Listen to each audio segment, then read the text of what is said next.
ನಮಸ್ಕಾರ ವೀಕ್ಷಕರೇ, ನಾನು Suja Raghunath. Welcome to my channel Blue Waves Acupressure and Auricular Centre Bangalore. ಇವತ್ತಿನ ಟಾಪಿಕ್ ಲೋ ಬಿಪಿ. ಇದನ್ನ ಹೈಪೋಟೆನ್ಷನ್ ಅಂತಾನೂ ಕರೀತಾರೆ. ಕೆಲವರಿಗೆ ವೀಕ್ಷಕರೇ ಬೆಳಿಗ್ಗೆ ಎದ್ದಿದ ತಕ್ಷಣ ತಲೆ ಎಲ್ಲ ಒಂಥರ ಗರ್ರ ಅನ್ನತ್ತೆ, ಅಂದ್ರೆ ಏನೋ ಒಂಥರ ತಲೆ ಚಕ್ಕರ್ ಬಂದಂಗಿರತ್ತೆ. ಅವ್ರೇನ್ ಮಾಡ್ತಾರೆ, 5 ನಿಮಿಷ ಹಾಗೆ ಕುತ್ಕೊಳ್ತಾರೆ. ಕೆಲವರು ಇನ್ನೊಂದ್ 5 ನಿಮಿಷ ಮಲ್ಕೊಂಡು ಆಮೇಲೆ ಎದ್ದೊಳ್ತಾರೆ. ಈ ತರ ಏನಾದ್ರು ತುಂಬಾ ಕಂಟಿನ್ಯೂಸ್ ಆಗಿ ಆಗ್ತಿದ್ರೆ ಇದು ಒನ್ ಆಫ್ ದ ರೀಸನ್ ನಿಮ್ಗೆ ಲೋ ಬಿಪಿ ಇದೆ ಅಂತ. ಬನ್ನಿ ಇನ್ನ ಕೆಲವು ಕಾರಣಗಳನ್ನ ತಿಳ್ಕೊಳ್ಳೋಣ, ಲೋ ಬಿಪಿ ಹೌದೋ ಅಲ್ವೋ ಅಂತ. ವೀಕ್ಷಕರೇ, ಯಾವಾಗ ಸ್ಟೇರ್ಸ್ ಹತ್ಬೇಕಾದ್ರೆ ಮೇಲುಸಿರು ಬರುತ್ತೋ, ಹಾರ್ಟು ಜಾಸ್ತಿ ಹೊಡ್ಕೊಳ್ಳುತ್ತಲ್ಲ, ಜೋರಾಗಿ ಹೊಡ್ಕೊಂಡು ಪ್ಯಾಲ್ಪಿಟೇಷನ್ ಆಗತ್ತೆ. ಆಮೇಲೆ ಕೆಲವ್ರಿಗೆ ಏನಾಗುತ್ತೆ ಅಂದ್ರೆ ಬ್ಲಡ್ ವಿಷನ್, ಏನಾದ್ರು ನೋಡ್ತಿದ್ದಾಗ ಸಡನ್ ಆಗಿ ಬ್ಲರ್ ಆಗೋದು, ಏನ್ರ ಮೇಲೂ ಅವರು ಕಾನ್ಸಂಟ್ರೇಟ್ ಮಾಡಕ್ಕೆ ಆಗಲ್ಲ, ಏನೋ ಒಂಥರ ಉದಾಸೀನವಾಗಿರ್ತಾರೆ.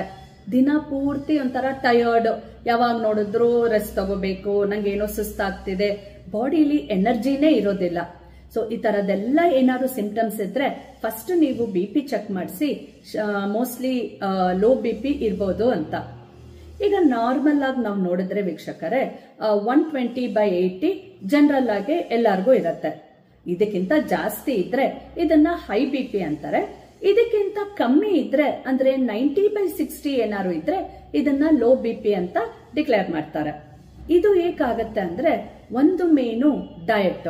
ಈಗ ಸರಿಗೆ ವೆಲ್ ಬ್ಯಾಲೆನ್ಸ್ಡ್ ಫುಡ್ ತಿಂದಿಲ್ಲ ಅಂದ್ರೆ, ಇಲ್ಲ ಪೌಷ್ಟಿಕಾಂಶ ಫುಡ್ ತಿಂದಿಲ್ಲ, ಕೆಲವ್ರು ಇರ್ತಾರೆ ನೋಡಿ ಟೈಮ್ಗೆ ಸರಿಗೆ ತಿನ್ನೋದಿಲ್ಲ, ಏನೋ ಹೊಟ್ಟೆ ತುಂಬಿಸ್ಕೊಳಕ್ಕೆ ಯಾವಾಗ ಏನ್ ಸಿಕ್ಕಿದ್ರೆ ಅದ್ ತಿಂತಾ ಇರ್ತಾರೆ.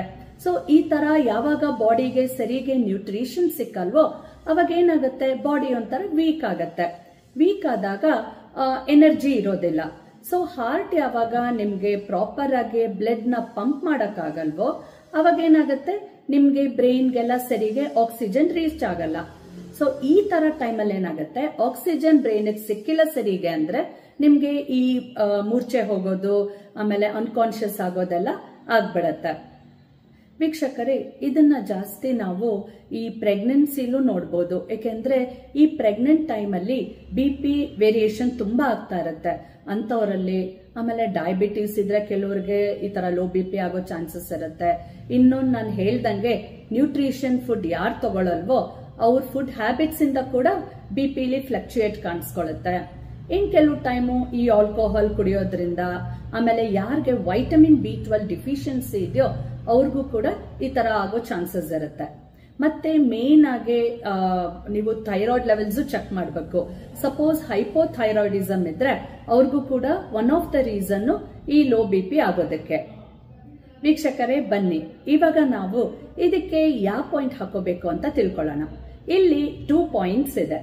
ಈ 2 ಪಾಯಿಂಟ್ ನಮ್ಮ ಪಾಮ್ ಮೇಲೆ, ಇಂಡೆಕ್ಸ್ ಫಿಂಗರ್ ಮೇಲೆ ಬರುತ್ತೆ ನೋಡಿ. ಒಂದು ಬಂದು ಇಂಡೆಕ್ಸ್ ಫಿಂಗರ್ ನ ನಾವು ಹಾಫ್ ಮಾಡಿದ್ರೆ ಟಿಪ್ ಅಲ್ಲಿ ಒಂದು ಪಾಯಿಂಟ್ ಇದೆ, ಮತ್ತೆ ಇನ್ನೊಂದು ಪಾಯಿಂಟ್ ಫಸ್ಟ್ ಜಾಯಿಂಟ್ ಇದೆಯಲ್ಲ ಅದ್ರ ಹತ್ರ ಇನ್ನೊಂದು ಪಾಯಿಂಟ್ ಇದೆ. ಸೊ ಈ 2 ಪಾಯಿಂಟ್ 2 ಕೈಲೂ ಬರುತ್ತೆ. ಫಸ್ಟ್ ಈ ಪಾಯಿಂಟ್ಸ್ ನೆಲ್ಲ ನಾವು ಸ್ಟಿಮ್ಯುಲೇಟ್ ಮಾಡಿ ಪೇಪರ್ ಟೇಪ್ ಮೇಲೆ ಬಿಯಾಲ್ magnet yellow colour part skin touch ಆಗೋ ತರ ಹಾಕೋಬೇಕು. ಇದು ನಾವು ಸುಮಾರು 10 ರಿಂದ 12 ಗಂಟೆಗಳ ಕಾಲ ಪ್ರತಿದಿನ ನೀವು ಈ ಪಾಯಿಂಟ್ಸ್ ನ ಹಾಕೊಳ್ತಾ ಇರಿ. ಮತ್ತೆ ಒಂದ್ ಸ್ವಲ್ಪ ದಿನ ಆದ್ಮೇಲೆ ನೀವು ಮತ್ತೆ ಬಿಪಿ ಚೆಕ್ ಮಾಡಿಸಿ ನಿಮ್ಗೆ ನಾರ್ಮಲ್ ಬರೋವರೆಗೂ ಈ ಟ್ರೀಟ್ಮೆಂಟ್ ನ ಕಂಟಿನ್ಯೂ ಮಾಡ್ತಾ ಇರಿ.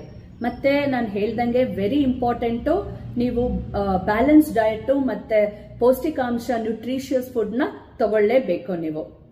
ಇನ್ನೊಂದು ವೀಕ್ಷಕರೇ, ಸಪೋಸ್ ಯಾರಿಗಾದ್ರೂ ಈ ತರ ಅನ್ಕಾನ್ಶಿಯಸ್ ಆಗಿ ಲೋ ಬಿಪಿ ಇಂದ ಈ ತರ ಆಗಿದ್ರೆ ನೀವು ಅವ್ರಿಗೆ ಇಮಿಡಿಯೇಟ್ ಆಗಿ ಸ್ವಲ್ಪ ಸಾಲ್ಟ್ ವಾಟರು, ಇಲ್ಲಾಂದ್ರೆ ಈ ORS ಈ ತರದೆಲ್ಲ ಸ್ವಲ್ಪ ಕುಡಿಸಿ ಅವ್ರಿಗೆ. ಆಮೇಲೆ ಆದಷ್ಟು ಅವರು ಲಿಕ್ವಿಡ್ಸ್ ನ ತಗೋಬೇಕು. ಮತ್ತೆ ಅವಾಗವಾಗ ಎಳ್ಳೀರ್ನೂ ಕುಡಿತಾ ಇದ್ರೆ ತುಂಬಾನೇ ಒಳ್ಳೇದು. ಇವತ್ತಿನ ವಿಡಿಯೋಲಿ ಇಷ್ಟೇ ವೀಕ್ಷಕರೇ. Thank you.